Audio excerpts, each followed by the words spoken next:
अस्सलाम वालेकुम रहमतुल्लाह।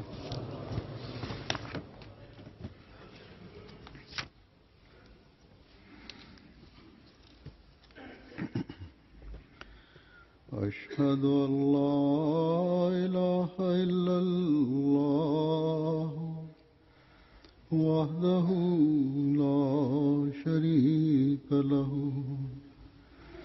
وأشهد أن محمدا عبده ورسوله أما بعد فأعوذ بالله من الشيطان الرجيم بسم الله الرحمن الرحيم الحمد لله رب العالمين الرحمن الرحيم مالك يوم الدين إياك نعبد وإياك نستعين اهدنا الصراط المستقيم صراط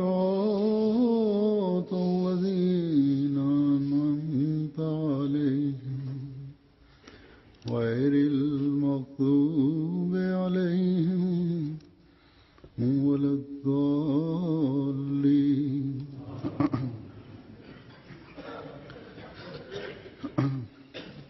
गुज़श्ता जुमे को जब मैं यहाँ मस्जिद में आया हूँ जुमा पढ़ाने জুমা নামাজ পড়ানোর জন্য মসজিদ বাইতুল ফুতুতে আসি।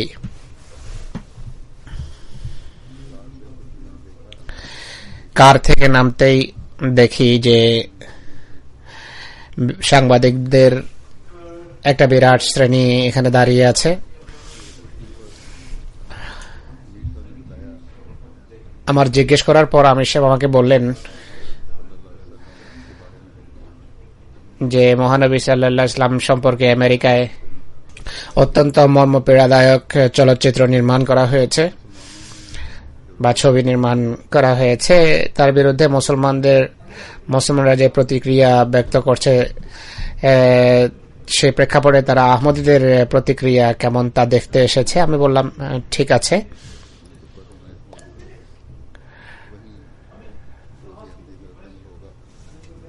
আমি বললাম যে আমি এই বিষয়ে খুতবা দেব, সেখানে আহমদের প্রতিক্রিয়া আমি তুলে ধরব।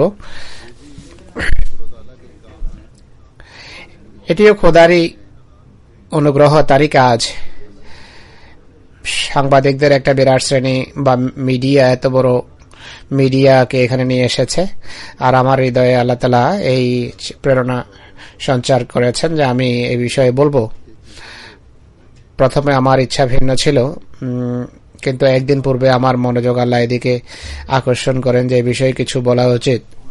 যাই হোক, এটি খোদা তাআলার কাজ। খোদা তাআলাই এমন সুযোগ দিয়ে থাকেন, যেভাবে চান তিনি কাজ নেন। আর পরবর্তী ঘটনা প্রবাহ প্রমাণ করেছে যে এ বিষয়ে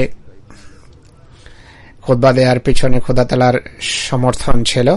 সংক্ষিপ্ত সময়ে সংক্ষিপ্ত কথাবার্তাই বলা সম্ভব ছিল, কিন্তু যা কিছু বলা হয়েছে 21 তারিখের খুতবায়, 21শে সেপ্টেম্বরের, তার সারাংশ বা সার কথা বা আমি যে পয়গাম বা মেসেজ বা বাণী দিতে চেয়েছি, যে কথা বলতে চেয়েছি, তাকে আল্লাহ তাআলা আহমদিয়া বিশ্ব ছাড়াও ও আহমদী বিশ্বে ব্যাপক পরিসরে বিস্তৃতভাবে তার বিস্তার বা প্রসার ঘটিয়েছেন। যাই হোক, জুমার পর আমি যখন মসজিদের বাইরে আসলাম, আমির সাহেব বললেন যে মিডিয়া কর্মকর্তারা, সাংবাদিকরা সরাসরি 2-3 মিনিট আপনার সাথে কিছু কথা বলতে চায় এবং কিছু বলতে চায়, জিজ্ঞেস করতে চায়। আমি তাকে বললাম যে খুতবায় সবকিছু আমি বলে দিয়েছি, কিন্তু আমি দেখছিলাম যে প্রচার মাধ্যমের প্রতিনিধিরা উপরে দাঁড়িয়েছে, ছবিও নিচ্ছিল, রেকর্ডও করছিল, অনুবাদও তারা শুনেছে খুতবার। পেগাম বা আমার যে বাণী এবং কথা তো তারা শুনেছে, আর কে চায় তারা। যাই হোক, আমির সাহেব যেহেতু তাদেরকে কক্ষে এই কথা বলে বসিয়েছেন যে আমি খুতবার পর সেখানে আসব, তার এই কথা শুনে আমি বললাম যে ঠিক আছে, দেখি তারা কি জানতে চায়। হযরত মুহাম্মদ রাসূলুল্লাহ সাল্লাল্লাহু আলাইহি ওয়াসাল্লামের সম্মানের জন্য যদি আরো কথা বলতে হয় আমি বলবো, এবং তার পদমর্যাদার নিরিখে এবং ইসলামী শিক্ষার প্রেক্ষাপটে এই ইন্টারভিউর কারণে কোনো ভালো এবং স্পষ্ট পয়গাম বা মেসেজ দুনিয়াকে দেওয়া সম্ভব হয় তাহলে আমি দেব। আমি যখন ইন্টারভিউ কক্ষে প্রবেশ করি, সাংবাদিক ছাড়াও বিভিন্ন টেলিভিশন চ্যানেলের প্রতিনিধিরা সেখানে ছিল। নিউজ নাইট যা বিবিসির অধীনস্থ, তারা ছিল, বিবিসির প্রতিনিধি ছিল, নিউজিল্যান্ড জাতীয় টেলিভিশনের প্রতিনিধি, ফ্রান্স টেলিভিশনের প্রতিনিধি, ফ্রেঞ্চ টেলিভিশনের প্রতিনিধি, আরো অনেক এমন টেলিভিশন চ্যানেলের প্রতিনিধিরা তাতে উপস্থিত ছিল। নিউজিল্যান্ডের প্রতিনিধি যে আমার ডান দিকে বসেছিল, সে প্রথম সুযোগ পায় কথা বলার। সেই প্রশ্নই করে আপনি কি মেসেজ দিতে চান, কি আপনার পয়গাম এবং বাণী কি। আমি বললাম তা তো তোমরা শুনেছ, খুতবা শুনেছ, তোমরা আমার খুতবা তোমরা শুনেছ, অনুবাদও শুনছিলে। মহানবী হযরত মুহাম্মদ সাল্লাল্লাহু আলাইহি ওয়াসাল্লামের পবিত্র মুকাম এবং মর্যাদা সম্পর্কে আমি খুতবা দিয়েছি যে তার পদমর্যাদা অনেক মহান এবং তিনি সাল্লাল্লাহু আলাইহি ওয়াসাল্লামের আদর্শ সকল মুসলমানের জন্য অনুকরণীয়, অনুসরণীয়। মুসলমানদের যে তারা প্রতিক্রিয়া ব্যক্ত করেছেন, দুঃখ এবং ক্ষোভ যে তারা ব্যক্ত করেছেন, তা একদিক থেকে যুক্তিযুক্ত। এমন প্রতিক্রিয়া প্রকাশ পাওয়া উচিত ছিল, যদিও এটি প্রকাশ করা হয়েছে ভ্রান্তভাবে। আমাদের হৃদয়ে রাসূলুল্লাহ সাল্লাল্লাহু আলাইহি ওয়াসাল্লামের যে প্রকৃত মুকাম এবং মর্যাদা রয়েছে, এক দুনিয়ার কীটের দৃষ্টি সে পর্যন্ত পৌঁছতে পারে না। তাই দুনিয়ার বস্তুবাদী মানুষের সেই ধারণাই নেই যে কতটা এবং কিভাবে এই সকল কথায় আমরা মর্মাহত হয়েছে। এমন অপকর্ম পৃথিবীর শান্তিকে বিঘ্নিত করে যা মানুষ করছে। নিউজিল্যান্ড টেলিভিশনের যে প্রতিনিধি ছিল সে এই কথার উপরে জোর দিচ্ছিল যে তুমি বড় কঠোর ভাষায় বলেছ যে এরা জাহান্নামে যাবে, এটি তো বড় কঠোর ভাষা, তুমিও বা আপনিও সেই সকল লোকদের অন্তর্ভুক্ত। তার ভাষা হয়তো এমন এটি ছিল না, কিন্তু এই ধরনের বিষয়ই তিনি সে ব্যক্তি বলতে চাচ্ছিল। সে বারবার এই প্রশ্নের পুনরাবৃত্তি করছিল। আমি তাকে তখন বললাম, এমন মানুষ যারা খোদার প্রিয়দের সম্পর্কে এমন কথা বলে, তাদের হাসি ঠাট্টার লক্ষ্যে পরিণত করে এবং বিরত হয় না এমন হাসি ঠাট্টা করা থেকে, তখন আল্লাহ তাআলারও একটা তাকদীর আছে যা কাজ করে এবং এটি শাস্তিও হতে পারে, এবং আল্লাহ তাআলা এমন লোকদের ধরেন এবং তারা ধৃত হয়। যাই হোক, সে তার মুখ বন্ধ হয়ে যায়, কিন্তু বোঝা যাচ্ছিল যে কথা শুনে কিছুটা ভীত ছিল, ত্রস্ত ছিল। সে নিউজিল্যান্ড জাতীয় টেলিভিশনে যেই খবর পাঠিয়েছে তা সেখানে প্রচারিত হয়েছে, আর জামাতের নাম উল্লেখ করে প্রথমবার সেখানকার জাতীয় টেলিভিশনে কোনো খবর প্রচারিত হয়েছে। সেখানকার জামাত এই দিক থেকে আনন্দিত ছিল যে আমাদের পরিচিতি এই দেশে প্রথমবার হলো। খুতবার বরাতে এবং আমার ইন্টারভিউর বরাতে তা প্রচারিত হয়েছে। খুতবার ইংরেজি অনুবাদকের শব্দ যে এরা জাহান্নামে যাবে, এই বাক্য সেখানকার টেলিভিশনে শোনানো হয়েছে, রেকর্ড করা হয়েছে। কিন্তু তার ভিতরে ভদ্রতা ছিল যে অনেক সময় অমুসলিম এমন সাংবাদিকদের মাঝে দেখা যায় না বা তারা তা প্রদর্শন করে না। এই প্রসঙ্গ না থাকার কারণে এই বাক্যের ফলশ্রুতিতে যে প্রতিক্রিয়া হতে পারত সেই তা প্রকাশের জন্য বা হয়তো খোদা তাআলা তার হৃদয়ে প্রেরণা সঞ্চার করেছেন। টেলিভিশনে ইন্টারভিউ দেওয়ার অবস্থায় আমাকে দেখিয়েছে, আর আমি যে বাক্য সেখানে বলেছি তাও শুনিয়েছে। আমি বলেছিলাম যে আমরা সহিংস কোনো বিক্ষোভ প্রদর্শন করি না বা ভাঙচুর করি না, আর কোনো আহমদীকে তুমি দেখবে না এই ধরনের ফাসাদ, বিশৃঙ্খলা এবং নৈরাজ্যপূর্ণ এমন বিক্ষোভের আমরা অংশ নই, কোনো আহমদীকে দেখবে না। সংবাদ পাঠক আমার এই উত্তর দেখিয়ে নিজেই মন্তব্য করেছে যে এই জামাত মুসলমানদের সংখ্যালঘিষ্ঠ একটি জামাত, মাইনরিটি জামাত, তাদের সাথে মুসলমানদের পক্ষ থেকে ভালো ব্যবহার হয় না। কিন্তু যাই হোক, দেখা যাক তাদের খলিফা যেই পায়গাম বা বাণী দিয়েছেন তার আওয়াজ এবং তার বাণীর আহমদী ছাড়া অন্য মুসলমানদের উপর কোনো প্রভাব পড়ে কিনা।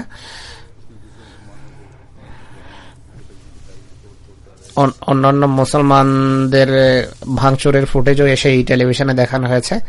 মৌলবীদের নারারত অবস্থায়, বিক্ষোভরত অবস্থায় বা নারাবাজি করতে তারা দেখিয়েছে নিউজিল্যান্ডের চ্যানেল। তো যাই হোক, আমি যেভাবে বলেছি যে এর মাধ্যমে ইসলামের প্রকৃত বাণী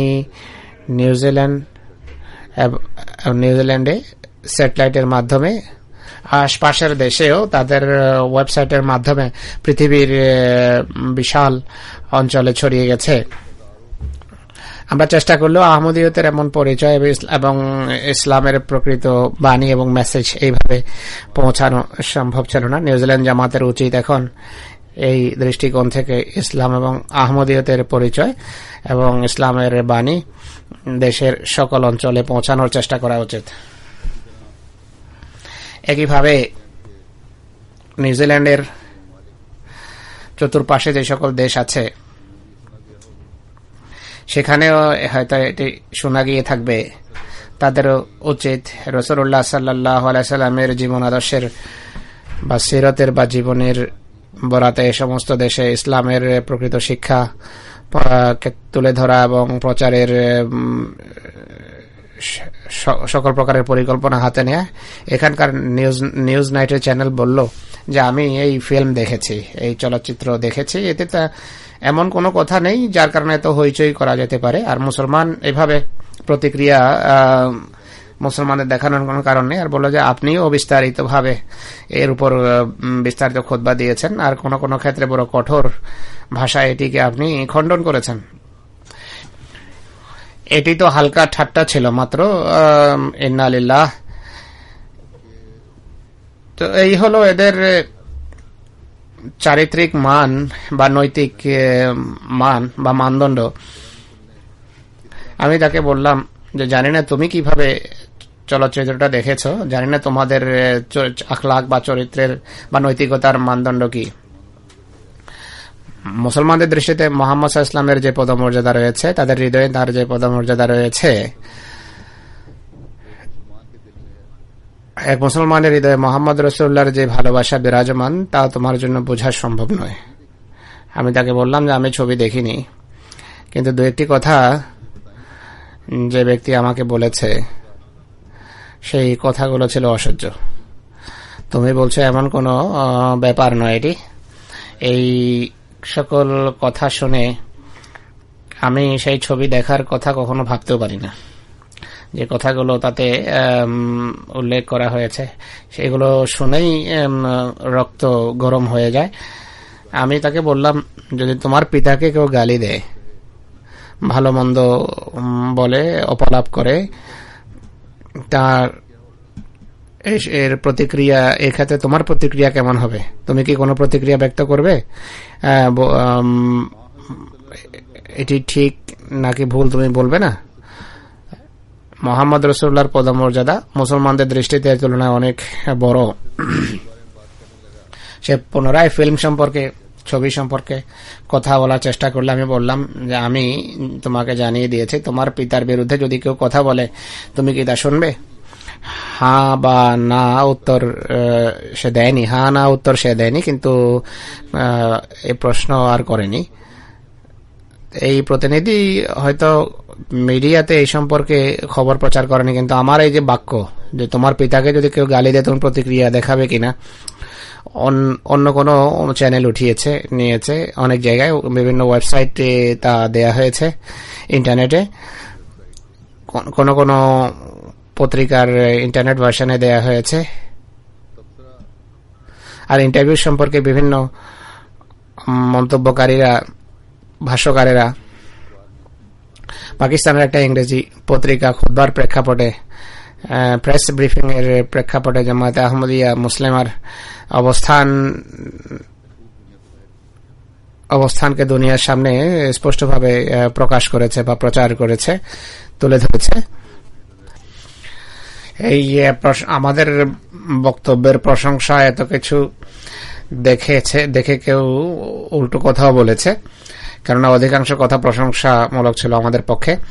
তো আমাদের কথার বিরুদ্ধে এটি লিখেছে, প্রত্যেক বুদ্ধিমান বিবেকবান মানুষ এই কথাই বলবে, মির্জা মসরুর আহমদ বিশেষ এমন কি বলেছে। একজন আহমদী লিখেছেন আমাকে, তিনি সকল মন্তব্য শুনেছেন, সব খবর দেখেছেন, সবার বিবৃতি তিনি পড়েছেন, আলেমদেরও এবং তাদের নেতাদেরও। তিনি লিখেছেন যে মানুষ এ সম্পর্কে তো অনেক কথা বলেছে, কিন্তু কেউ হযরত মুহাম্মদ সাল্লাল্লাহু আলাইহি ওয়াসাল্লামের প্রতি দরুদ পড়ার দিকে মনোযোগ আকর্ষণ করেনি। তো এই মনোযোগ আকর্ষণ একমাত্র জামাতে আহমদিয়ার পক্ষ থেকে করা হয়েছে, জামাতের সদস্যদের। তো একটি প্রতিক্রিয়া এটি হওয়া উচিত, রাসূলুল্লাহর প্রতি বেশি বেশি দরুদ প্রেরণ করা উচিত। অনেকে এটিও লিখেছে যে এরা যাদেরকে তোমরা অমুসলিম বলো তারাই সঠিক ইসলামী প্রতিক্রিয়া ব্যক্ত করেছে। তো যাই হোক, এই খুতবা এবং ইন্টারভিউর অনেক গ্রহণযোগ্যতা এসেছে আর প্রচার প্রসার হয়েছে। এইভাবে পৃথিবীর সামনে একজন প্রকৃত মুসলমানের প্রকৃত প্রতিক্রিয়া কি হওয়া উচিত তাও ফুটে উঠেছে। ইসলামের প্রকৃত এবং সুন্দর শিক্ষা যা জামাতে আহমদিয়া তুলে ধরে তাও পৃথিবী অবগত হয়েছে। পৃথিবী এবং ইসলামী বিশ্ব এই মেসেজও পেয়েছে, এই কথাও শুনতে পেয়েছে যে একজন প্রকৃত মুসলমানের সঠিক প্রতিক্রিয়া কি, কিভাবে তা ব্যক্ত করা উচিত। তো আমি যেভাবে বলেছি যে এটি খোদার বিশেষ অনুগ্রহ এবং তার সমর্থন ছিল, এইভাবে আমরা কভারেজ লাভ করেছি। নতুবা আমাদের নিজেদের চেষ্টায় আমরা এই কাজ করলে জামাতে আহমদিয়া যে সঠিক ইসলামী দৃষ্টিভঙ্গি তুলে ধরতে চায় তা পৃথিবী অবগত হতে পারত না, বা ব্যাপক পরিসরে এভাবে পৌঁছানো আমাদের জন্য সম্ভব ছিল না। এখন এটিকে এই প্রক্রিয়া অব্যাহত রাখা, এই কভারেজকে লুফে নেওয়া সব জায়গার আহমদি এবং আহমদি জামাতের কাজ। কেন্দ্র থেকে এই প্রেক্ষাপটে প্রচেষ্টার যতটুকু সম্পর্ক আছে, এই প্রেক্ষাপটের দিক নির্দেশনা এবং কর্মপন্থা সম্পর্কে আমি নির্দেশনা দিয়েছি, খুতবা প্রচারের নির্দেশ দিয়েছি। তো এই আমাদের অফিস থেকে বা কেন্দ্র থেকে দিক নির্দেশনা যখন পৌঁছবে বা জামাতের সভ্যরা যখন এই কথা জানতে পারবে, তা জানার জন্য কিছু সময় লেগে যেতে পারে, কয়েকদিন লাগলেও কিছু সময় লাগবে। কিন্তু সব আহমদি যারা এখন আমার কথা শুনছেন তাদের উচিত হবে, আল্লাহ তাআলা এই যে সুযোগ সৃষ্টি করেছেন, এটিকে আমি যেভাবে গত খুতবায় বলেছি, নিজে কর্মের মাধ্যমে পৃথিবীর সামনে ইসলামের আকর্ষণীয় শিক্ষা তুলে ধরুন। কিন্তু একই সাথে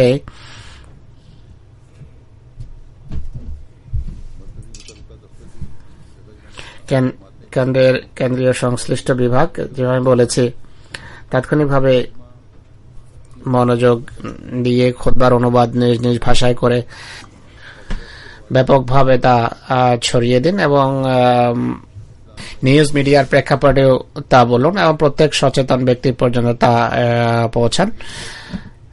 আর একই সাথে তাতে এটিও উল্লেখ থাকা উচিত যে মহানবী সাল্লাল্লাহু আলাইহি ওয়াসাল্লামের পবিত্র জীবনের আকর্ষণীয় দিকগুলো যদি দেখতে হয়, বাস্তবতা এবং সত্য ও ইতিহাসের প্রেক্ষাপটে আমরা বই পুস্তক বা সাহিত্য লিটারেচারও মানুষকে পৌঁছাতে পারি বা দিতে পারি। একইভাবে আমাদের ওয়েবসাইট, বিভিন্ন জামাতের ওয়েবসাইটের ঠিকানা দেন, কেন্দ্রীয় ওয়েবসাইটের ঠিকানা দেন, যাতে এই সমস্ত বইগুলো থাকবে।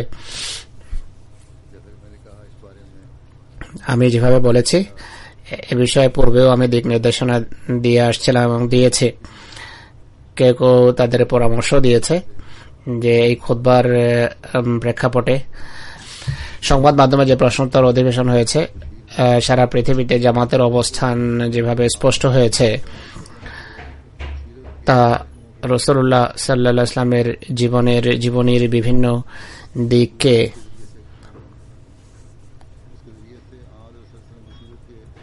তার মাধ্যমে মহানবীর পবিত্র জীবন আদর্শের আকর্ষণীয় দিকগুলো তুলে ধরার সর্বাত্মক চেষ্টা করা উচিত এবং এটিকে লুফে নেওয়া উচিত, কাজে লাগানো উচিত। এই সুযোগকে নিজ নিজ অঞ্চলের পাঠাগারে বা লাইব্রেরিতে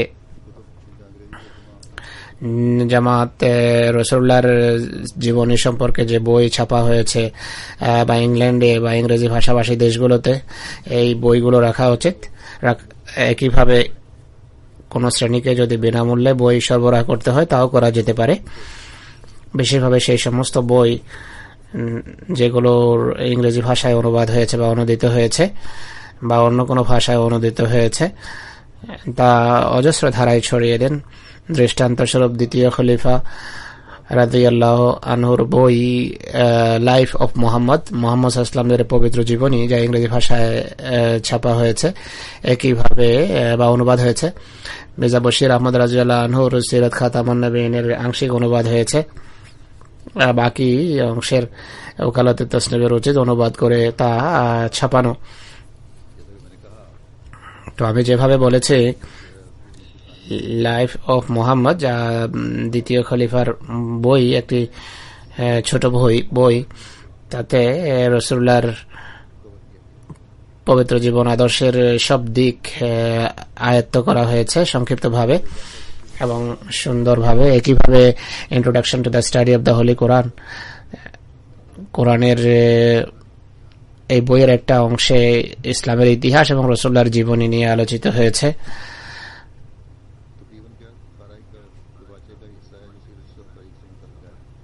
আর পুরোটাই আসলে সেই মুখ বন্ধেরই অংশ, যার ইতিহাস এবং জীবনের সাথে সম্পর্ক রাখে। যাই হোক, এটি পাঠ করলে রাসূলুল্লাহ সাল্লাল্লাহু আলাইহি ওয়াসাল্লামের পবিত্র জীবনের প্রতিটি দিক স্পষ্টভাবে সামনে এসে যায়। এই ব্যাপক পরিসরে এর প্রচার এবং প্রসার হওয়া উচিত। ওকিলুল এরশাদ এবং ওকিলুত তাসনিফ আমাকে রিপোর্ট করুন যে কোন কোন ভাষায় এর অনুবাদ হয়েছে এই বইগুলোর। যদি স্টকে না থাকে তাৎক্ষণিকভাবে তা ছাপান। জার্মান এবং ফ্রেঞ্চ ভাষায় এর অনুবাদ রয়েছে, আমাকে রিপোর্ট দিন। আর সারা পৃথিবীর সামনে মহানবী সাল্লাল্লাহু আলাইহি ওয়াসাল্লামের অনুপম জীবন আদর্শের আকর্ষণীয় দিকগুলো তুলে ধরব, এটি আমাদের কাজ। আর সর্বাত্মক চেষ্টা এই উদ্দেশ্যে আমাদেরকে করতে হবে। আজ এই কাজ গভীর একাগ্রতার সাথে শুধু জামাতে আহমদিয়াই করতে পারে। এর জন্য সর্বাত্মক পরিকল্পনা হাতে নিতে হবে, এতে গতি সঞ্চার করতে হবে। কাজে সেমিনার করা উচিত, জলসার ব্যবস্থা নেওয়া উচিত। বেশি বেশি মুসলিম ও আহমদীদের এতে আপনারা আমন্ত্রণ জানান। আমার যেভাবে বলেছি, গত খুতবা সব ভাষায় 21 তারিখের খুতবার সব ভাষায় অনুবাদ করে ছোট প্যাম্পলেটের আকারে একটা বিশেষ অভিযান হিসেবে সেটি ছড়িয়ে দেন। যেভাবে ইতিপূর্বে শান্তি সম্পর্কে আপনারা কাজ করেছেন, এই কাজে বেশি সময় লাগা উচিত নয়। 1 সপ্তাহ 10 দিনের ভিতরে এই কাজ হতে পারে এবং করা উচিত। পৃথিবীর বড় বড় দেশে এই প্রচারের কাজ খুব সহজে হতে পারে। এরা নিজেদের কুকীর্তি থেকে, অপকর্ম থেকে বিরত হচ্ছে না, হবেও না। জেনারেলি যে প্রতিক্রিয়া মুসলমান প্রদর্শন করছে তাকে পুঁজি করে মনে হয় যেন এরা আমাদের হৃদয়কে আরো ক্ষতবিক্ষত করার ষড়যন্ত্র রাখে। নিজেদের নোংরা কার্যকলাপ এক দেশ থেকে অন্য দেশে তারা বিস্তৃত করে চলেছে। মাত্র দুদিন পূর্বে স্পেনের কোন পত্রিকাও এই কার্টুন ছেপেছে আর বলেছে এটি তো রসিকতা মাত্র, আর এটি মুসলমানদের প্রতিক্রিয়ার উত্তর কেবল। অতএব আমাদেরকে এদের মুখ বন্ধ করার জন্য আর নিদেন পক্ষে ভদ্র এবং শিক্ষিত লোকদেরকে বলার জন্য যে এই ভ্রান্ত রীতি পৃথিবীর শান্তিকে বিঘ্নিত করছে, এইটি বলার জন্য আমাদের সর্বাত্মক চেষ্টা করা উচিত যেন এদের অন্যায় কার্যকলাপের ভয়াবহতা সম্পর্কে পৃথিবীকে আমরা অবহিত করতে পারি। যুক্তরাজ্যে এবং কমনওয়েলথ রাষ্ট্রে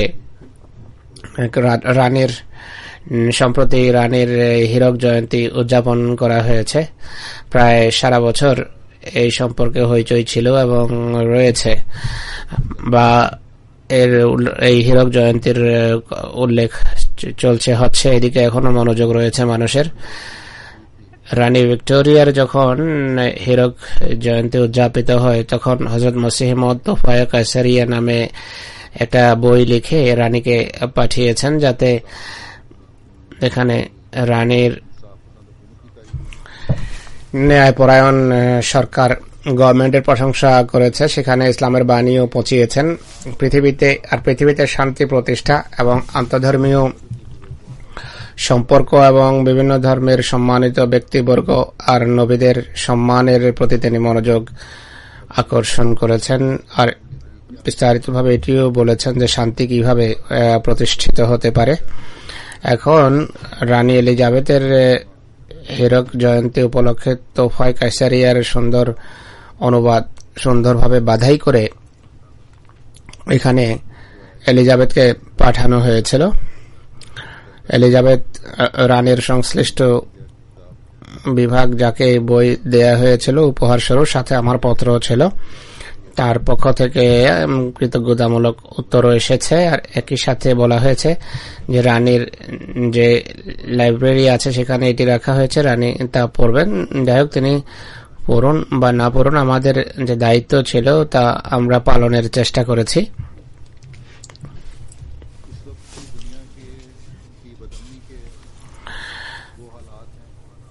পৃথিবীতে এখনো সেই অশান্তি বিরাজ করছে যা সেই যুগে ছিল, বরং কোন কোন ক্ষেত্রে সেই নৈরাজ্য এবং অশান্তি বেড়ে চলেছে। ইসলামের পর আক্রমণ, রাসূলুল্লাহ সাল্লাল্লাহু আলাইহি ওয়াসাল্লামের পবিত্র সত্তার উপর আক্রমণ এবং তাকে হাসি ঠাট্টা এরা করে চলেছে এবং সকল সীমা লঙ্ঘন করছে।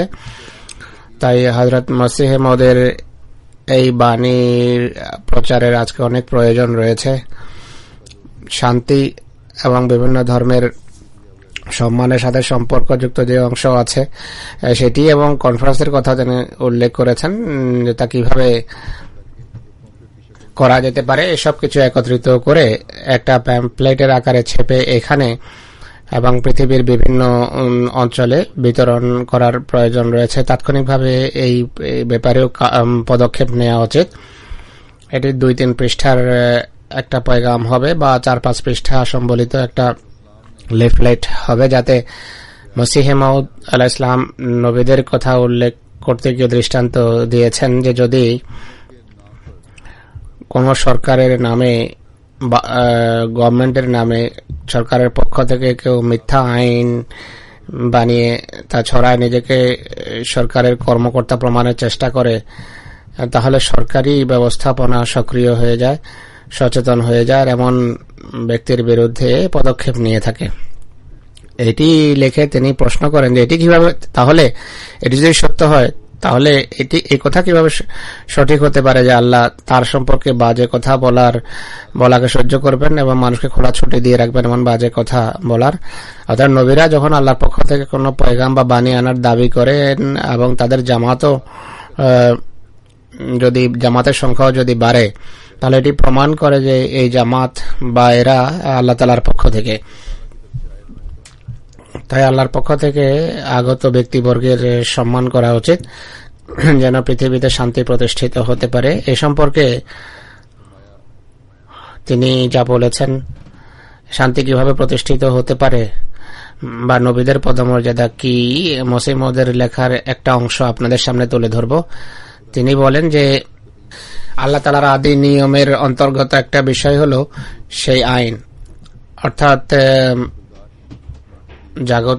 বাহ্য জাগতিক কোন গভর্নমেন্ট যদি এটি সহ্য না করে, সরকার সম্পর্কে এমন মিথ্যা কথা যদি কেউ বলে প্রচার করে, জাগতিক সরকার যদি সেটি সহ্য না করে, তাহলে আল্লাহ তাআলা কিভাবে সহ্য করতে পারেন? তিনি বলেন যে এটি আল্লাহ তাআলার আদি নিয়মের অন্তর্গত, যে সরকার সম্পর্কে যে মিথ্যা দাবি করে তাকে অবকাশ দেওয়া হয় না, এমন ব্যক্তির সত্তর ধরা পড়ে এবং শাস্তি পায়। এই রীতি অনুসারে আমাদের সেই সমস্ত লোকদের সম্মানের দৃষ্টিতে দেখা উচিত, তাদেরকে সত্য মনে করা উচিত যারা কোন যুগে নবুয়তের দাবি করেছে আর তাদের দাবি সুপ্রতিষ্ঠিত হয়েছে এবং তাদের ধর্ম পৃথিবীতে বিস্তার লাভ করেছে এবং দৃঢ়তা লাভ করেছে, আর দীর্ঘ দিন থেকে তা প্রতিষ্ঠিত। কিন্তু এই সবকিছু সত্ত্বেও আমরা যদি তাদের গ্রন্থে কোনো ভুল দেখি বা সেই ধর্মের অনুসারীদের অপকর্ম করতে দেখি, তাহলে আমাদের এই সমস্ত ধর্মের প্রতিষ্ঠাতাদেরকে নিন্দা করা উচিত নয় বা তাদের উপর এসব আরোপ করা উচিত নয়, কেননা ঐশী গ্রন্থ পরিবর্তন হয়ে যেতে পারে, ব্যাখ্যাগত ভ্রান্তি তাফসীরে অনুপ্রবেশ করতে পারে, কিন্তু এটি কোনোভাবে হতে পারে না যে কোনো ব্যক্তি আল্লাহ সম্পর্কে প্রকাশ্যে মিথ্যা বলবে, তার নবী হওয়ার দাবি করবে আর নিজের কথা উপস্থাপন করে বলবে যে এটি আল্লাহর কথা, অথচ সে আল্লাহর নবীও নয়, আল্লাহর বাণীও নয়, সেটি তার নিজের কথা, আর এরপর আল্লাহ আবার তাকে সত্যবাদীদের মতো অবকাশ দেবেন বা ঢেল দেবেন, এটি হতে পারে না।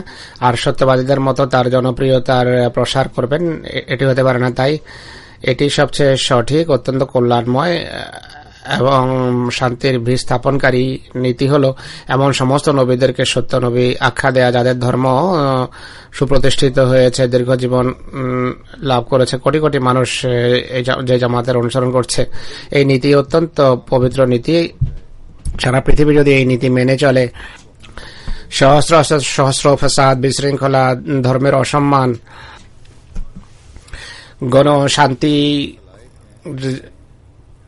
গণশান্তির বিরোধী কথা তাহলে পৃথিবী থেকে তিরোহিত হতো। এটি তো স্পষ্ট কথা যে যারা কোনো ধর্মের অনুসারীদেরকে এমন এক ব্যক্তির অনুসারী মনে করে যে তাদের দৃষ্টিতে মিথ্যাবাদী এবং প্রতারক, তারা এমন ধারণা পোষণ করে অনেক ফিতনা ফাসাদ নৈরাজ্যের ভিত্তি রাখে এবং তারা অবশ্যই অসম্মান এবং অবমাননার কারণ হয়। আর সেই নবী সম্পর্কে তারা অত্যন্ত অসম্মানজনক কথাবার্তা বলে থাকে আর গালি পর্যন্ত তারা দিয়ে থাকে, মীমাংসা এবং গণ অশান্তির ভিত্তি রাখে, অথচ তাদের ধারণা সম্পূর্ণভাবে ভুল এবং ভ্রান্ত।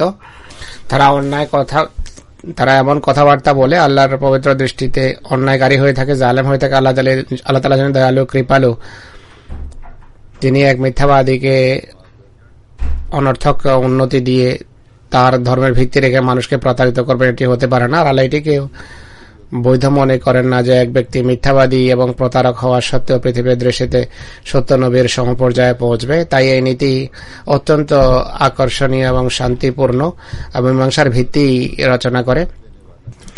আর যার নৈতিক অবস্থাকে সুদৃঢ় করবে তা হলো সে সকল নবীদেরকে সত্য মনে করা যারা পৃথিবীতে এসেছেন, তারা ভারতে আসুন বা পারস্যে আসুন বা চীনে আসুন বা পৃথিবীর যে কোনো দেশেই আসুন না কেন।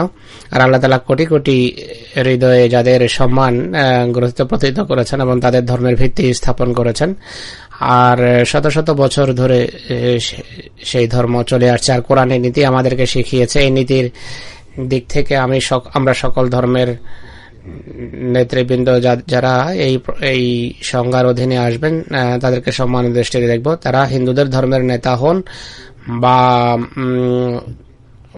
পারস্যবাসীদের ধর্মের নেতা হন বা চীনীদের বা ইহুদিদেরই বা খ্রিস্টান ধর্মের নেতা হন না কেন, কিন্তু পরিতাপের বিষয় হলো আমাদের বিরোধীরা আমাদের সাথে এমন ব্যবহার করতে পারে না। আর আল্লাহর এটি পবিত্র এবং অপরিবর্তনীয় নীতি তাদের মনে নেই যে আল্লাহ তাআলা মিথ্যা নবীকে সেই সম্মান দেন না যা সত্য নবীকে দিয়ে থাকেন। মিথ্যা নবীর ধর্ম সেভাবে প্রতিষ্ঠিত হয় না বা স্থায়ী হয় না যেভাবে সত্য নবীর ধর্ম স্থায়ী হয় এবং প্রতিষ্ঠিত হয়। সুতরাং এমন বিশ্বাস যারা রাখে, যারা বিভিন্ন জাতের নবীদের মিথ্যাবাদী আখ্যা দিয়ে গালি দেয়, তারা শান্তি এবং নিরাপত্তার শত্রু হয়ে থাকে। বিভিন্ন জাতের সম্মানিত লোকদেরকে গালি দেওয়ার তুলনায় বেশি নৈরাজ্যের অন্য কোনো কারণ নেই, বরং নৈরাজ্যের আর কোনো কারণে অনেক সময় মানুষ মরে যাওয়াকে পছন্দ করে, কিন্তু তার নেতাকে কেউ ভালো মন্দ বলবে এটি সে সহ্য করতে পারে না। যদি কোনো ধর্মের শিক্ষা সম্পর্কে আমাদের মাথায় আপত্তি থাকে, সেই ধর্মের নবীর উপর আক্রমণ করা আমাদের উচিত হবে না, আর নোংরা ভাষায় তার নাম উল্লেখ করা উচিত হবে না, বরং সেই জাতির বর্তমান রীতিনীতি সম্পর্কে আমরা আপত্তি করতে পারি। সেই জাতিতে যদি কোনো ভুলভ্রান্তি থাকে, সেই জাতির ভুলভ্রান্তি নিয়ে আমরা আপত্তি করতে পারি, নবীদের বিরুদ্ধে নয়। স্মরণ রাখা উচিত যে সে নবী যারা আল্লাহ তাআলার পক্ষ থেকে কোটি কোটি মানুষের মাঝে সম্মান লাভ করেছেন, শত শত বছর ধরে যার জনপ্রিয়তা চলে আসছে, এটি তার আল্লাহর পক্ষ থেকে হওয়ার দৃঢ় প্রমাণ। যদি সে খোদা দৃষ্টিতে প্রিয় না হতো তাহলে এতটা সম্মান লাভ করতো না। মিথ্যাবাদীকে সম্মান দেয়া আর কোটি কোটি মানুষের মাঝে তার ধর্মের প্রসার এবং প্রচার আর দীর্ঘদিন তার প্রতারণামূলক ধর্মের হেফাজত করা, এটি আল্লাহর রীতি নয়। তাই যে ধর্ম পৃথিবীতে বিস্তার লাভ করে আর দৃঢ় প্রতিষ্ঠিত হয় এবং স্থায়ী হয়, সম্মান লাভ করে, তা মূলের দিক থেকে মোটেই মিথ্যা হতে পারে না। তাই সেই শিক্ষা যদি আপত্তিকর হয়ে থাকে, তাহলে শিক্ষার তিনটি কারণ থাকতে পারে। তিনটি কারণ তিনি উল্লেখ করেছেন। বর্তমান যুগে ধর্মের বিরুদ্ধে যদি আপত্তি বর্তায়, তিনটি কারণ থাকতে পারে। তিনি বলেন যে একটি কারণ হলো সেই নবীর শিক্ষায় পরিবর্ধন হয়েছে, নবী যে শিক্ষা দিয়েছেন তাকে পরিবর্তন করা হয়েছে। 2 নম্বর হলো এর হয়তো কারণ হবে সেই সমস্ত শিক্ষার ব্যাখ্যায় কোনো ভুল করা হয়েছে, ভুল তাফসীর মানুষ করেছে। তৃতীয় কারণ এটি হতে পারে যে স্বয়ং আমরা যারা আপত্তি করছি, আমাদের আপত্তি ভ্রান্ত, আমরা একটা কথা না বুঝেই আপত্তি করছি। যেভাবে আজকাল অনেকেই উঠে মহানবী সম্পর্কে আপত্তি করা আরম্ভ করে, ইতিহাসও পড়ে না, ঘটনাও পড়ে না, আর কোরআন শরীফও বোঝে না এরা। তিনি বলেন যে অনেক সময় দেখা যায় যে কোনো পাদ্রী জ্ঞানের স্বল্পতার কারণে কোরআনের কথার বিরুদ্ধে আপত্তি করে, অথচ এমন কথাকে তোরাত সঠিক এবং আল্লাহর বাণী আখ্যা দিয়েছে, তেমন ভ্রান্তি তাদের নেই। এমন কথা বলা এটা তাদেরই ভ্রান্তি। মুসলমান বলছেন যে সার কথা হলো পৃথিবীর কল্যাণ, মঙ্গল, মীমাংসা, তাকওয়া এবং খোদাভীতি এই নীতির উপর প্রতিষ্ঠিত, যে আমরা আমাদের সেই নবীদের মোটে গালি দেওয়া উচিত নয়, যাদের সত্যতা সম্পর্কে কোটি কোটি মানুষ শত শত বছর ধরে যাদের সত্যতার সাক্ষ্য দিয়েছে। আল্লাহ তাআলা আদি থেকে তাদের সমর্থন করে আসছেন। আর আমি দৃঢ় বিশ্বাস রাখি যে সত্য সন্ধানী ব্যক্তি, এশিয়াবাসী হোক বা ইউরোপবাসী, তারা আমাদের এই নীতিকে পছন্দ করবে আর আক্ষেপের সাথে বলবে যে হায়, আমাদের নীতি কেন এমন নয়। এই কারণে রানীকে লিখছেন তিনি যে আমি মহাসম্মানিত ইংল্যান্ডের মহাসম্মানিত রানীকে এবং ভারতের সম্রাজ্ঞের কাছে এটি পেশ করছি যে পৃথিবীতে শান্তি প্রতিষ্ঠাকারী একটি নীতি হতে পারে, যা আমাদের নীতি। ইসলাম গর্বের সাথে বলতে পারে যে এই প্রিয় এবং আকর্ষণীয় নীতি ইসলাম বিশেষভাবে পছন্দ করে। তাই আমাদের জন্য কি কোনোভাবে এমন বুজুর্গদের অসম্মান করা বৈধ হবে যাদের অধীনস্থ আল্লাহ তাআলা কোটি কোটি মানুষকে অধীনস্থ করেছেন? শত শত বছর ধরে বাদশারা তাদের সামনে ঝুঁকেছে। খোদা সম্পর্কে এমন কুধারণা কি আমরা করতে পারি যে তিনি মিথ্যাবাদীদের সত্যবাদীদের মতো সম্মান দেবেন এবং কোটি কোটি মানুষের নেতার আসনে তাদেরকে আসীন করবেন, তাদের ধর্মকে দীর্ঘায়িত করে তাদের ধর্মের সমর্থনে নিদর্শন প্রকাশ করে দুনিয়াকে কি তিনি ধোঁকা দেবেন? যদি আল্লাহ তাআলা আমাদেরকে প্রতারিত করেন, তাহলে আমরা সৎ অসতের ভিতর কিভাবে পার্থক্য করতে পারি? তিনি বলেন যে একটি অত্যন্ত গুরুত্বপূর্ণ বিষয় হলো মিথ্যাবাদের সম্মান এবং মাহাত্ম্য মহিমা সেভাবে বিস্তার লাভ করা উচিত যেভাবে সত্যবাদের হয়ে থাকে। আর মিথ্যাবাদীদের পরিকল্পনা ততটা সুন্দর এবং আকর্ষণীয় হওয়া উচিত নয়, ততটা সফলতা লাভ করা উচিত যতটা সত্যবাদের হয়ে থাকে। তাই সত্যবাদের প্রথম লক্ষণ হলো আল্লাহ তাআলার সাহায্যের সমর্থনের ধারা তার সাথেই হবে, আর আল্লাহ তাআলা তার ধর্মকে শত শত হৃদয়ে তার ধর্মে চারা রোপণ করবেন এবং তাকে স্থায়ী করবেন। অতএব যেই নবীর ধর্মে আমরা এই লক্ষণগুলো দেখব, আমাদের উচিত মৃত্যু এবং কিয়ামত দিবসকে সামনে রেখে এমন নেতার অবমাননা থেকে বিরত থাকে, বরং সত্যিকার অর্থে তার সম্মান করি। বস্তুত এটি প্রথম নীতি যে আল্লাহ তাআলা শিখিয়েছেন। তো এর মাধ্যমে আমরা অনেক বড় নৈতিক শিক্ষার উত্তরাধিকারী হয়েছি। তিনি এটিও বলেছেন যেমন কনফারেন্স হওয়া উচিত যেখানে বিভিন্ন ধর্মের নেতারা স্ব ধর্মের আকর্ষণীয় এবং সুন্দর দিকগুলো তুলে ধরবে। যদি এখন আমরা দৃষ্টিপাত করি তাহলে দেখব যে কার্যত ইসলাম পৃথিবীর এখন প্রথম ধর্ম, সংখ্যার দিক থেকে পৃথিবীর দ্বিতীয় বড় ধর্ম ইসলাম। তাই পৃথিবীর অন্যান্য ধর্মের উচিত মুসলমানদের সম্মান করা, হযরত মুহাম্মদ রাসূলুল্লাহ সাল্লাল্লাহু আলাইহি ওয়াসাল্লামের প্রকৃত অর্থে সম্মান করা উচিত, নতুবা এই ফাসাদ এবং বিশৃঙ্খলা দেখা দেবে এবং পৃথিবীতে অশান্তি ছড়াবে। তো আমরা যেখানে পৃথিবীর বিভিন্ন ধর্মের সম্মান করি, তাদের বুজুর্গদের, তাদের সম্মানিত নবীদেরকে আল্লাহর প্রেরিত মহাপুরুষ মনে করি। আর এটি এই কারণে করি যা আল্লাহ তাআলা কোরআনে আমাদেরকে দিয়েছেন আর যা রাসূলুল্লাহ সাল্লাল্লাহু আলাইহি ওয়াসাল্লাম আমাদেরকে শিখিয়েছেন। ইসলামের বিরোধী, ইসলামের শত্রু যদিও মহানবী সাল্লাল্লাহু আলাইহি ওয়াসাল্লাম সম্পর্কে বাজে ভাষা, অশোভনীয় ভাষা ব্যবহার করে, বাজে ছবি আঁকে বা বাজে চলচ্চিত্র নির্মাণ করে, তা সত্ত্বেও আমরা কোন ধর্মের নবীদের জন্য প্রত্যুত্তরে নোংরা কোনো শব্দ ব্যবহার করি না বা তাদের হাসি ঠাট্টা করি না। তা সত্ত্বেও মুসলমানদেরকে আক্রমণের লক্ষ্যে পরিণত করা হয়, বলা হয় যে এরা নাকি শান্তি বিঘ্নিত করছে। প্রথমে এরা নিজেরা শান্তিকে পদদলিত করার মতো কার্যকলাপ হাতে নিয়ে মানুষকে খেপায় উত্তেজিত করে, আর যখন উত্তেজনা ছড়িয়ে যায় তখন বলে যে মুসলমান মানুষই এমনই, তাই তাদের বিরুদ্ধে সকল প্রকারের কার্যকলাপ বা পদক্ষেপ নেওয়া উচিত। আমি যেভাবে গত খুতবায় বলেছি যে ইসলামের শত্রুরা এসব কিছু করার ধৃষ্টতা দেখাচ্ছে, এর কারণ হলো মুসলমানদের ভিতর একতা নেই।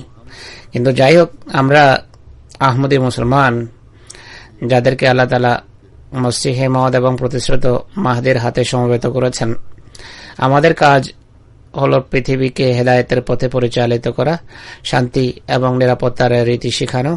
হযরত মসিহে মওদ আলাইহিস সালাতু ওয়াস সালামের এই বাণীকে আমি পড়েছি, এটিকে ছড়িয়ে দিন সর্বত্র, যেন পৃথিবী প্রকৃত ইসলামী শিক্ষা সম্পর্কে অবহিত হতে পারে।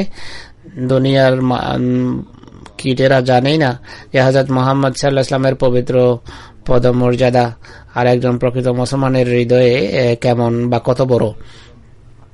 তিনি সাল্লাল্লাহু আলাইহি ওয়াসাল্লামের শিক্ষা এবং তার উত্তম আদর্শ কত অনুপম, কত চিত্তাকর্ষক, কত সৌন্দর্য তাতে বিরাজমান। এক প্রকৃত মুসলমান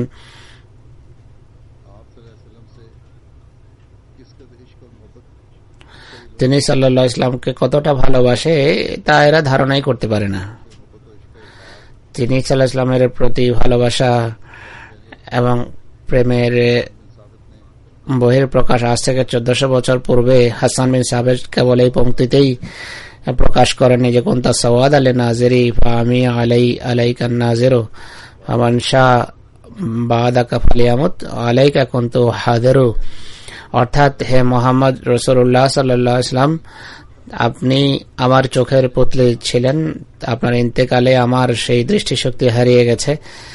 আপনার মৃত্যুর পর এখন কেউ মরুক বা না মরুক তাতে আমার কি যায় আসে, আপনার মৃত্যু সম্পর্কে আমার আশঙ্কা ছিল মাত্র। রাসূলুল্লাহর ইন্তেকালে হাসান বিন সাবিত এই পংক্তি বা এই কবিতা লিখেছেন। কিন্তু আমরা এই যুগেও হযরত মসিহে মওদ আলাইহিস সালাতু ওয়াস সালাম আমাদেরকে মুহাম্মদ রাসূলুল্লাহর প্রতি প্রেম, মুহাম্মদ রাসূলুল্লাহর জন্য আমাদের হৃদয়ে গভীর প্রেম এবং ভালোবাসা সৃষ্টি করেছেন। আমাদের হৃদয়ে প্রেম এবং ভালোবাসার জ্যোতি সৃষ্টি করেছেন। তিনি এক জায়গায় এই প্রেম এবং ভালোবাসার কথা বলতে গিয়ে এক জায়গায় লিখেছেন, একটা দীর্ঘ কাসিদাতে তিনি লিখেছেন যে কওমুন রাআউকা ওয়া উম্মাতুন কাদ উখবিরাত মিন যালিকাল বদরিল্লাযী আসবানি। অর্থাৎ, একটা বিশাল জাতি তোমাকে দেখেছে, এক উম্মত সেই চাঁদের সংবাদ শুনেছে যে চাঁদের আমি প্রেমাসক্ত। ইয়াবকুনা মিন যিকরিল জামালি সাবাওয়াতান ওয়া তাআল্লুমা মিন লাওয়াতিল হিজরানি। তারা তোমার সৌন্দর্যের কথা মনে করে তোমার প্রেমে কাঁদে। আর বিরহের বেদনার কারণেও তারা কাঁদে। ওয়ারাল কুলুব লাদাল হানাজিরে কুরবাতান ওয়ারাল গুরুবা তুসিলুহাল আইনানি। আর আমি দেখি যে হৃদয় ব্যাকুলতার কারণে ওষ্ঠাগত হয়েছে, আর আমি দেখি যে চোখ থেকে অশ্রু ধারা প্রবাহিত হচ্ছে। এই দীর্ঘ কাসিদার শেষ পংক্তি আমাদের বাচ্চারাও এই পংক্তি মুখস্থ করে রেখেছে। জিসমিয়াতির ইলাইকা মিন শাওকিন আলা ইয়া লাইতাকা কানাত কওয়াতি তায়রানি। আমার দেহ তোমাকে দেখার গভীর আগ্রহে, তোমার সাথে সাক্ষাতের গভীর আগ্রহে উড়ার জন্য প্রস্তুত। হায় যদি আমার ভিতর উড়ার শক্তি থাকতো। অতএব আমরা হযরত মুহাম্মদ রাসূলুল্লাহর প্রতি এই ভালোবাসা রাখি। আর এই দুনিয়ার কীটেরা বলে যে এটি কি যায় আসে, হালকা ফুলকা ঠাট্টা করলে যখন এতটা নৈতিক অধপতন হয়, নৈতিকতার মান উন্নতি না করে অবনতির দিকে যেতে থাকে, তখনই পৃথিবীর শান্তি বিঘ্নিত হয়। তো আমি যেভাবে বলেছি, আমাদের কাজ হলো বেশি বেশি চেষ্টা করা এবং রাসূলুল্লাহ সাল্লাল্লাহু আলাইহি ওয়াসাল্লামের সিরাত বা জীবনের বিভিন্ন আকর্ষণীয় দিক পৃথিবীর সামনে তুলে ধরা। এর জন্য সংক্ষিপ্ত এবং কম্প্রিহেন্সিভ বই লাইফ অফ মুহাম্মদ বা introduction to the study of the holy Quran, এই বায়োগ্রাফি বা জীবনী রাসূলুল্লাহর প্রত্যেক আহমদের পড়া উচিত। এতে রাসূলুল্লাহর জীবনের বা জীবন চরিত্রের প্রতিটি দিক বর্ণিত হয়েছে বা গুরুত্বপূর্ণ সব দিক তাতে উল্লেখিত রয়েছে। এরপর নিজেদের জ্ঞান আগ্রহ অনুসারে আপনারা রাসূলুল্লাহর জীবনী সম্পর্কে আরো বই পড়ুন। আর পৃথিবীকে বিভিন্নভাবে যোগাযোগের মাধ্যমে, প্রবন্ধের মাধ্যমে, লিফলেট লিখে রাসূলুল্লাহ সাল্লাল্লাহু আলাইহি ওয়াসাল্লামের সৌন্দর্য, তার গুণাবলী এবং এই পৃথিবীর উপর তার যে অনুগ্রহ তা সম্পর্কে অবহিত করুন। আল্লাহ তাআলা এই গুরুত্বপূর্ণ কাজকে প্রত্যেক আহমদীকে করার তৌফিক দিন। পৃথিবীকে আল্লাহ তাআলা কাণ্ড জ্ঞান দিন যে তারা যেন এই ধরনের বাজে কর্মকাণ্ড এবং নোংরা হাসি ঠাট্টা থেকে বিরত থাকে, বা যারা শত্রুতা রাখে সেই শত্রুতাকে বিবেকবান শ্রেণী যেন নিজেরাই প্রত্যাখ্যান করে, আর যেন পৃথিবী অশান্তি থেকে আর খোদার আযাব থেকে রক্ষা পেতে পারে। আল্লাহ তাআলা করুন যেন এমনই হয়। জুমার নামাজের পর আমি একটি জানাজা হাজির পড়াবো।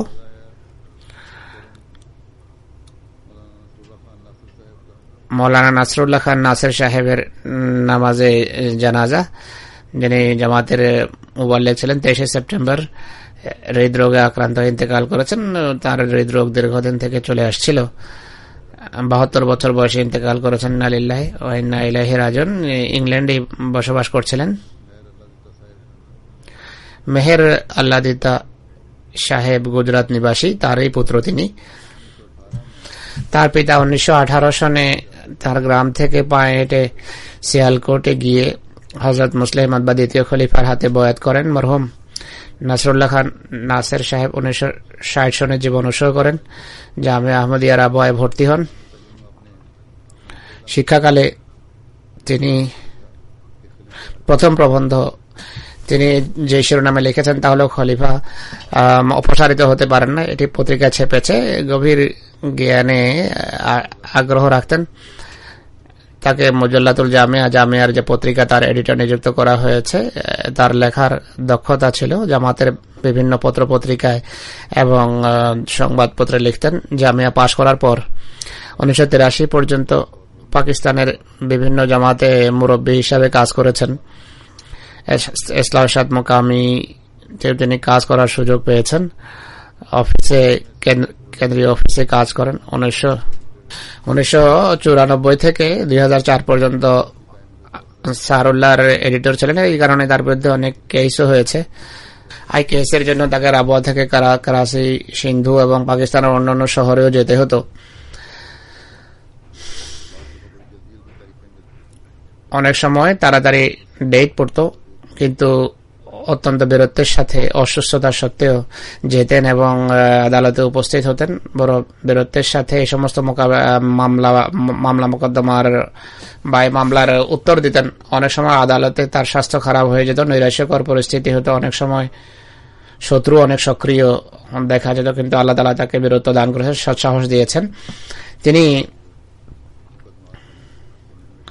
এই যে কেসে সবসময় উপস্থিত হয়েছেন আদালতে, দারুল কাজাতে কাজী বা বিচারক হিসাবে দায়িত্ব পালন করেছেন।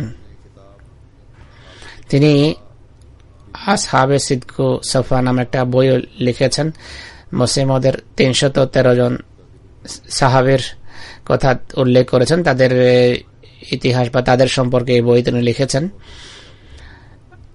আরো অনেক বই তিনি লিখেছেন। দোয়ায় অভ্যস্ত এক মানুষ ছিলেন, নেক এবং সরল প্রকৃতির মানুষ, দৃঢ় চেতা কিন্তু ধীর প্রকৃতির, বড় বিশ্বস্ত মানুষ, মুসিও ছিলেন। আল্লাহ তাআলা তার প্রতি মাগফিরাত করুন, তাকে তার রূহের মাগফিরাত করুন, তার সন্তুষ্টির জান্নাতে স্থান দেন। আল্লাহ তাআলা তার সন্তানদেরকে তার নেকি এবং পুণ্যকে ধরে রাখার তৌফিক দান করুন। আমি নামাজে জুমার পর তার জানাজা হাজির পড়াবো বাইরে গিয়ে। বন্ধুগণ মসজিদেই নামাজে আমার সাথে শামিল হবেন।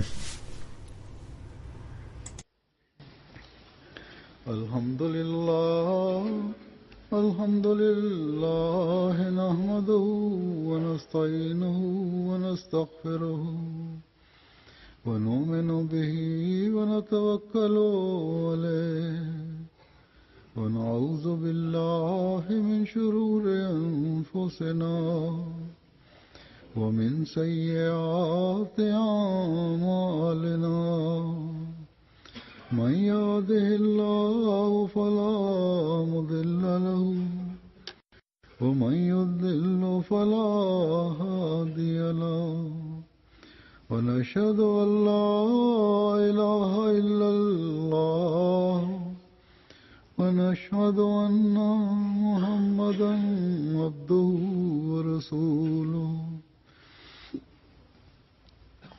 عباد الله رحمكم الله إن الله يأمر بالعدل والإحسان وإيتاء ذي القربى وينهى عن الفحشاء والمنكر والبغي يعظكم لعلكم تذكرون اذكروا الله يذكركم